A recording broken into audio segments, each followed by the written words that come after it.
Welcome to the first Storytelling Tuesday of 2017. So for those of you who don't know who I am, my name is Gary Lambert. I'm the media coordinator here at CVU, which by the very title you might expect that you're going to hear something about media or media production or film, but that's not the case today. I'm going to vary from what I do to something that I have a passion for. And now that you're seeing the big word history up there, I know some of you probably are in your heads going, oh God. Because a lot of our experience with learning about history hasn't been, frankly, fun, right? You get to sit in a classroom and learn about dates and learn about events, but there's nothing about it that makes it feel personal. So what I want to tell you about is just a brief little journey of my involvement with history and how I fell in love with history. And it really was because of starting to do genealogy work for my family. And this is just a very small example of the family tree that I've been working on. And the lovely thing about working on your family history is that there's so many stories in all of those boxes. You know, there I am at the beginning. There are so many stories there, and so many fascinating stories, and so many stories that have been lost. And so getting connected to your family history is a really good way of learning about history in general. So my first stop in history was inheriting, when I was still in college, this diary, which was from my great-great-grandmother. She lived in Duxbury, Vermont, and it's really a nice sort of picture of what life in Vermont was like. Unfortunately, she wrote it in pencil, and you can imagine over 100 years ago, pencil doesn't hold up so well, and she wrote it in the way that she spoke. So there's lots of stuff in there that is hard to read, and there's lots of stuff in there that's a little confusing.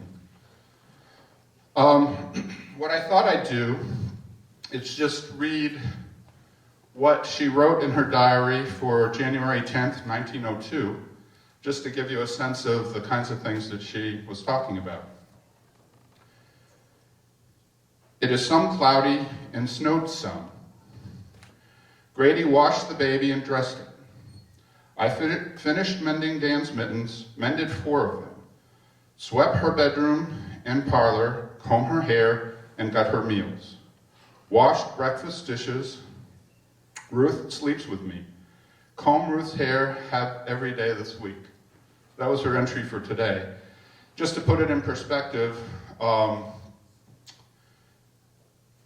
Grady and the baby were her son's wife that she was taking care of, and Ruth is her granddaughter, who at the time was 8 years old. Ruth was very important to her. Almost every day she talks about either being with Ruth or combing Ruth's hair, or it was something that clearly mattered to her. And the weather, you can imagine, was always important. Every day starts with a weather forecast. So it's a wonderful picture of what 1902 looked like in Duxbury, Vermont.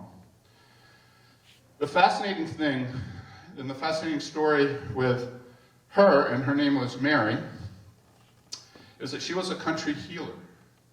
And that meant she had no training.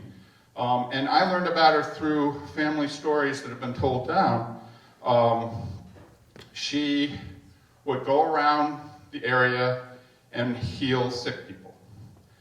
And unfortunately a lot of the stuff has been lost. She had, what she writes in her diary are medicines and poultices that she used. And the family lore around her is that she would go out into the woods, be gone for a couple days, come back speaking a language no one understood. And what they said is that she was in touch with a Native American Indian spirit guide that would help her identify the plants and the things that she would then come back and turn into her medicine. And she was, even in the diary, you can read how she goes from house to house to house, nursing people back to health, which I thought was fascinating. In 1902, she was 68. She lived for another 10 years. And in 1902, she was living in the house with her son, and her husband had died 16 years prior to that. So that was my introduction, sort of, to getting interested in history. I started looking further in to some of the characters that were on that family tree. And I came across my 8th great-grandfather, who was the Reverend George Phillips, who came to the United States, came to Massachusetts in 1630. And if you're aware of history and you're aware of dates, the Pilgrims came in 1620. So this was a group of people from England, Puritans, they didn't call themselves Pilgrims, who in a mass immigration came to Massachusetts. The ship, and again, as you start digging in, you can find the history. He came on the boat called Arabella with John Winthrop, who was the governor of the Massachusetts Bay Colony. And he was the reverend on board, he was the minister on board, and helped found the Congregational Church in the United States.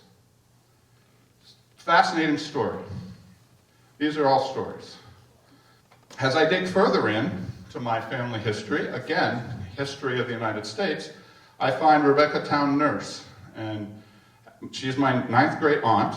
She was 72 years old in 1692 when she was hung as a witch, and her sister was hung as a witch. And I'm sure at some point you guys have heard about the Salem witchcraft trials. She has a fascinating story. In fact, Arthur Miller wrote the play The Crucible based upon her. She was well liked in the community at 72. She was tried as a witch, acquitted. Then people went to the governor and said they thought she was a witch, and he overturned it. The people of the town sent a petition to try to save her, and the petition was overturned, and in 1692 she was hung. This is her house. I got to go there. Her house still exists in Salem. These are pictures I took when I was at her house. When she was hung, the practice was to take the bodies, bury them on Gallows Hill in an unmarked grave. The lore is that night her family came, dug her up, and brought her onto their property and buried her in an unmarked grave in their own cemetery. Today there's a big monument in that cemetery that marks and celebrates her. Really quickly, other historical relatives that I've come across. How many of you have heard of Anne Boleyn? Right? Anne Boleyn lost her head, literally. I seem to have a lot of executions somewhere in my family. She was my 14th great aunt. Henry VIII, of course, wanted a son. She was married to him. She could not provide him a son. He needed to get a divorce, and the easiest way to get a divorce then, other than fighting against the Catholic Church, was to claim that she committed adultery and treason, and he had her beheaded. Because I'm related to Anne Boleyn, I'm related to Queen Elizabeth I, who was my first cousin 14 times removed.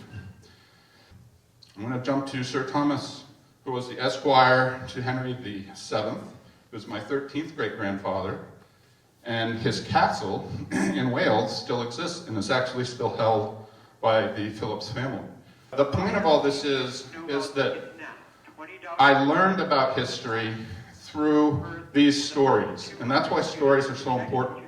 And I would encourage any of you to look for what it is that excites you, and what it is that you can really have the energy for and the passion for, and follow that passion.